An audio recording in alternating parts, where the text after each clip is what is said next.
I was sweating anxiously for Francis and Overeem to come fight. It's all I could think about all day. I was like, oh my God. I text Rogan as soon as I got up in the morning. I went, bro, Francis Overeem tonight. Like I was like a kid in a candy store, man. And I've been skeptical of Francis, meaning I'm not ready to crown him the heavyweight champion of the world, greatest of all time, like everyone else right away. I'm not trying to suck his Cameroon dick like everyone. He has to prove it to me. He has to prove it, man. I'm just not ready to just fucking get on my knees and welcome to America with my mouth wide open. So, like this mic, that fight, man, was so violent. That uppercut was so goddamn violent. Probably the worst knockout I've ever seen. Just as far as sure, like you see how big and massive Ngannou, just this fucking black statue of a man. And Alistair, that's Overeem, man. Granted, it's not the Overeem, but still, she has all the skills. And you can tell Overeem's original game plan was go in there, not get hit, rush him, get him to the fence, and try and grapple to wear him out. And it was like a kid trying to take down a grown man. And once he got in that clinch, it was like, oh, he's made out of concrete, and he's from the Congo. Or Cameroon, sorry, hashtag no racist. He's from Cameroon, and he was homeless 5 years ago. 5 years ago, Francis is homeless. That jack dude on the side asking for food was Francis in Africa. And now he's fighting Alistair Overeem. You think he gives a fuck about his accolades? You think he cares Alistair Overeem was Strikeforce world champion, K1 Grand Prix? He doesn't give a fuck. He was homeless. He's fighting to put food on the table.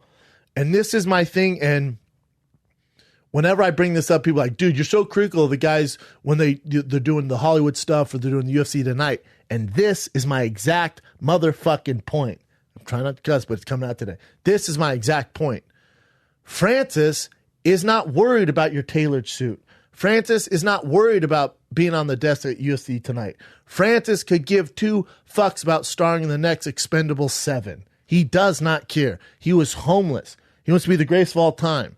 So while you're out on UFC tonight, doing the analyst work, whatever, doing this movie, doing this TV show, doing this, Francis is at the UFC Performance Institute getting the best training, recovery, anything he can do, become world champion. And you're supposed to compete with that. There's no way it's going to catch up with you. If there was a Francis at 155, there's a Francis coming at 170. There's a Francis out there coming at 85. There's a Francis at the 205 that's coming. These guys are coming. And you want to play grab ass. This is how it works. Francis could give two fucks about your role, your cameo on Always Sunny. He doesn't care about that stuff. He wants to knock your face off because he was homeless. There's no plan B for a guy like Francis. He's not going to fucking work in the movies. There's not, unless he's the bad guy with no speaking roles. Unless they do fucking, what's that movie? True Lies 2, and he's the bad guy in the bathroom. We don't have a role for you. Unless Eddie Murphy does Coming to America 2, there's no roles for Francis in this Hollywood business. He doesn't give a fuck. Even if you offer it to him, all he wants to do is train, be the best of all time. So go compete with that. Because I promise you guys, these type of guys, this type of athlete is coming. He's already at heavyweight. And again, 5 years ago, he was homeless. Now he's going to be fighting for the world title. These freaks are out there, man. And you guys want to play all this candy-ass game and do this, and fly over here and star in this movie and make this connection and go to this party. Cool. Francises are out there. And they're homeless, and they're jacked to the gills, and they just want to fight. Not to mention, it's in his blood. His dad was a world-famous street fighter in Cameroon. Think about the type of shit that kid's grown up with. And you're sleeping in satin sheets. Good luck. Scariest guy of all time. I was like, oh my God. Oh my God. How the fuck is he going to beat him? I hope Stipe shows up in a singlet and wrestling shoes and the wrestling headgear. Because we're not doing shit stand-up wise. Now, am I ready to give him the title of the greatest of all time? No, not yet. Is he the scariest of all time? You're talking a guy who competed in the UFC. Not a lot scared me. Overeem, I was like, all right, probably wouldn't be able to beat him unless I get on steroids. Francis, he's afraid to take protein powder because he's afraid to fail a test. So everyone wants to give him skeptical hippo eyes. I get that. We're just not built the same. We're just not, man. He's a freak. He's gone through some crazy stuff. That's what you get. Diamonds are made out of pressure. He's been in some insane pressure I'm sure most of us can't even imagine. Does he get by Stipe? Well, and do you have the odds up? He's a favorite. For them, I don't. Yeah, there's odds for Francis Stipe are out already, and hopefully, again, that's on UFC 220 in Boston the night before my Wilbur Theater show.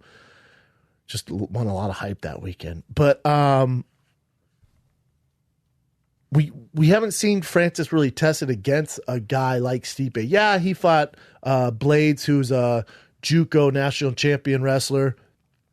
And when you bat your eyes at JUCO and go, it's JUCO. JUCO's legit as fuck. Wrestling, even at NAIA Division II, Division III, JUCO, John Jones was a JUCO national champ. A lot of times JUCO does not mean you weren't good enough to compete at Division I. A lot of times those JUCO guys can beat anyone in the world. It might be a grade thing. It might be just a, who knows? Who knows? But some reason they end up at some shit town JUCO, but they're monsters. They're just monsters. I know a ton of guys who went to JUCO and you would not want to wrestle them. They could walk into any wrestling room in the world and compete and probably be the best still. So he did fight Blades, and people go, well, he's a JUCO national champ. Jesus Christ, that's pretty good. John Jones was JUCO national champ. Anthony Johnson was a JUCO national champ. There's a lot of talent JUCO, so don't just bat your eyes at that. Now, he beat him, and that's an earlier Blades, and I don't think that it would be any different. Maybe Ngannou beats him faster this time, if anything. But still, it's a young Blades. But he has fought grapplers before. Hamilton was a wrestler, but they're not to Stipe's level, meaning they're not as good as mixed martial artist grapplers. So if Francis were to beat Stipe, you got a real problem. You got a real problem in your hands because I don't know who the fuck's going to beat him. I think Verdum is actually a bit of a tougher matchup because of his ground game, because he's a lot longer. His striking's a little more dynamic with the kicks and the elbows and in this clinch. He's very good in the clinch. He can jump to guard. Those options aren't available to Stipe. So I think Verdum might be the one guy where if he were to beat Francis when Francis champ, he goes down as the greatest heavyweight of all time, hands down, no questions asked. That's another topic for another day. There's a lot that has to happen. But with Francis and Stipe, it's a great fight. It's the best heavyweight fight since a prime JDS Kane, since a prime freaking Shane Carwin and Brock Lesnar. But we're in this era, and you got to kind of, put your eyes on Conor McGregor. And you can thank him for it or you can hate him for it. Where we're in the money fight era. We're in the money era where everyone they want to jump weight classes and get the biggest name, even though they're not the same weight class, and vacate this belt and interim belts. And this doesn't make sense, but we're going to do this and this, and this. And you have all these guys jumping around. And then now you have two legit guys who've worked their way. They're really not in part of the entertainment money fight era. They're two guys that blue collar. To say Francis blue collar would be an understatement. Talking about homeless, grew up on the streets. He's from Africa, moved to France, had his struggles there. Has only been training for 4 years. Now he's fighting for a world title. Not the best on the mic. When he jacked the mic from Joe Rogan, you saw Joe's face. Again, he's not a mastermind on the mic. Are we too far past where we can promote a guy like Francis, even though he's the scariest guy to ever grace the octagon?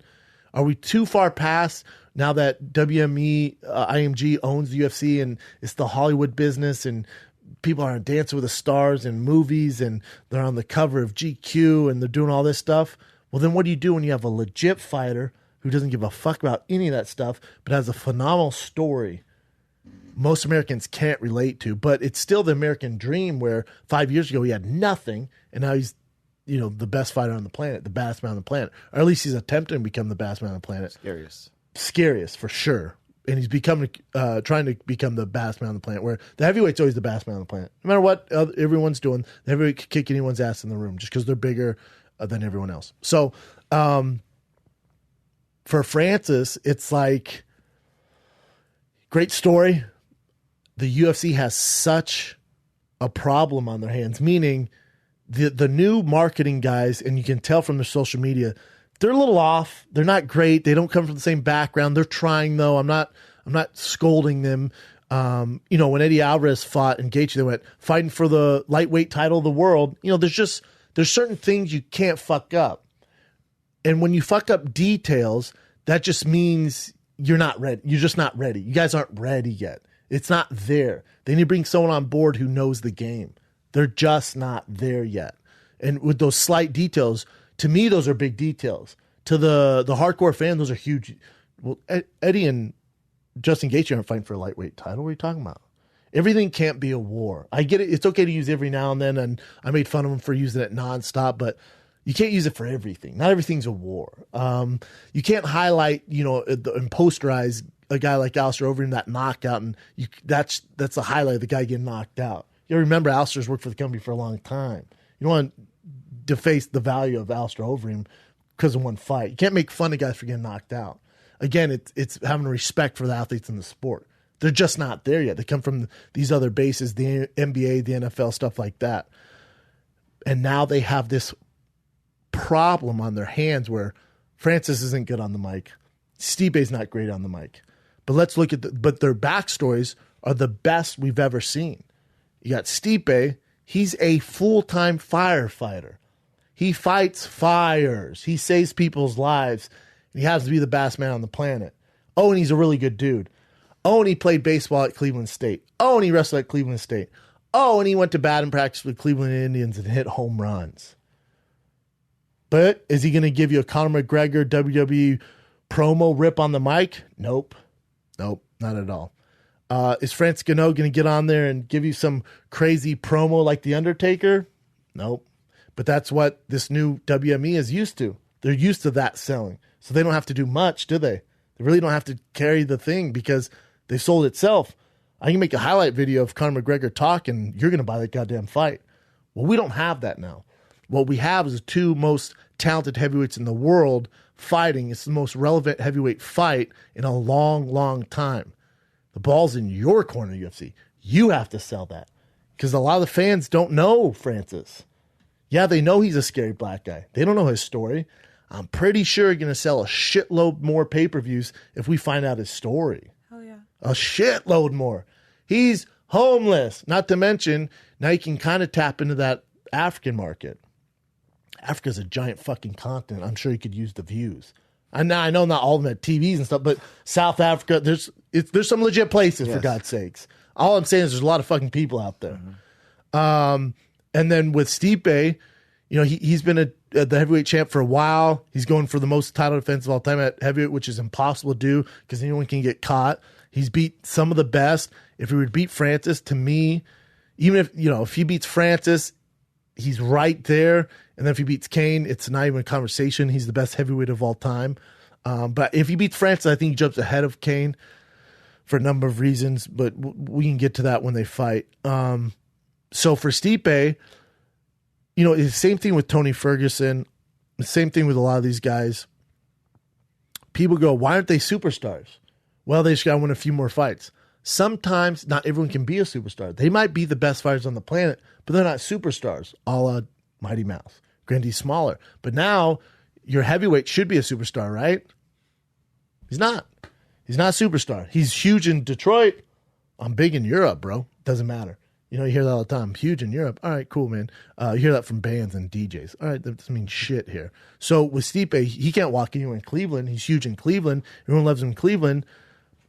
But in America in general, they don't know Stipe. Not really, which is a shame because he's a firefighter. He's just like us. He's worked his ass off, multi-sport athlete. He's beat some of the best guys in the world. And now he has one hell of a problem to figure out named Francis, who happens to be the hardest hitter in the world.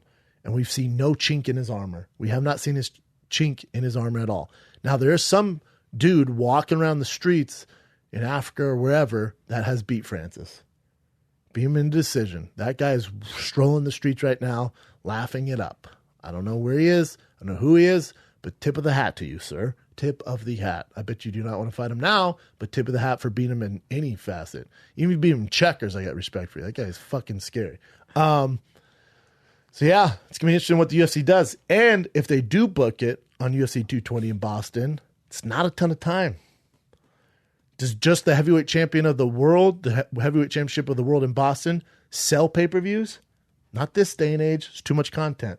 Look at the pay-per-view numbers. It doesn't do it. I'd be on it right now. I could not announce that fight fast enough. Because you know what else isn't selling pay-per-views? DC Ozdemir. That ain't doing shit. DC John Jones was only 800. And that's huge these days. That's John Jones, son. That's more John Jones than DC. He's gone. Ozdemir has 70 Twitter followers. So you got to figure it out. If I'm the UFC, I'm stressed. Going, all right, we need to figure out some sick promo. We need to air now. But again, you're not going to sell pay-per-views putting Francis on this podcast or on the Joe Rogan Experience or put him on fucking Good Morning America. That's not going to sell. Even if he wears that African getup, which I love, So you got a different dynamic on your hands now. It's called being a promoter. Because Conor McGregor's done it for you. Ronda Rousey did it for you. Brock Lesnar did it for you. You know, all these guys doing it for you. Well, now, you know, Colby Covington doing it for you. What are you going to do? Now we see what WME is all about. Can they carry the torch? It's a big fucking can they. It's a big if, man. And I hope they do them justice. I really do. Also, if I'm another, and I don't know how the dynamics work, whatever, if I'm another fighter and I'm on the cusp of being a superstar, I'm moving my ass to Las Vegas to get to that world-class facility, the UFC Performance Center. They're injecting fucking Francis with some skills in that Bane formula, and I want to be part of that. But how's that work? Does everyone get to go? What if I want to do my camp and Francis is there? What if Stipe and Francis want to do their camp? And we got to see each other. And we have how's it going to work? How's that? What if every UFC fighter want to move their camp there? How's that going to work? Can they house them? These are questions I find fascinating. I didn't really take that UFC Institute serious. I know it looks pretty and all that, but is it a Maserati where it looks great on the outside and the inside it's a fucking Ford motor? You know what I'm saying? Mm-hmm. But then now we see Francis, which he's moved there, dedicated his life there, and you see him just murking dudes. If I'm a fighter right now, I go, I should probably get to Vegas, check it out. It's at least worth a check out. So there's the Francis bit. I'm so far on that guy's fucking train. Him, fucking Darren Till, choo-choo! I'm all up on this bitch. But if there's a chink in his armor, Stipe will find out. Stipe, you know, he has the tools to where he can try to test Francis in other ways guys haven't. The pressure, you know, if the one shot doesn't land, how's he react? If he gets taken down, how's he react? How's his cardio being so jacked? What's he look like in the fourth round if we get there? What's he look in the fifth round if he gets there? Stipe's a very good grappler, too. When he gets on top, you're in a little bit of trouble. So I want to see that out of Francis. I'd love to see that. I don't want Francis to come in and murk Stipe in the first round. I'd like to see my champion be tested, you know, to make correlation to boxing. When Anthony Joshua fought Klitschko, prior to that, we knew he was a monster. He looks like a freak. Francis is very similar. We know he's a monster. He's knocking everyone out. He looks the part. But then once they fight a legit dude and the chips are stacked against him, how's he react? Anthony Joshua got flatlined. He forgot what round it is. He got flatlined so hard he thought the fight was over. He goes in his corner, goes back out there, knocks Klitschko out. Now we know he's the real deal. So with Francis, I'd love to see something similar. He gets taken down. Stipe gets a hold of his neck. Stipe's mixing it up. There's pressure. It's up and down, back and forth. He's kind of outclassing Francis. Then Francis pulls it out. You want to see that out of your champion. Because we've seen Stipe in the thick of it, man. Overeem had that dude dead to rights. Stipe comes back. Stipe's been in a lot of trouble. Stipe went down to Brazil, knocked out Verdum. Stipe's beat the brakes off Mark Hunt. He's done all sorts of things where he's such a legit champ, which why he's in the conversation for best of all time. Francis hasn't. Francis just hasn't.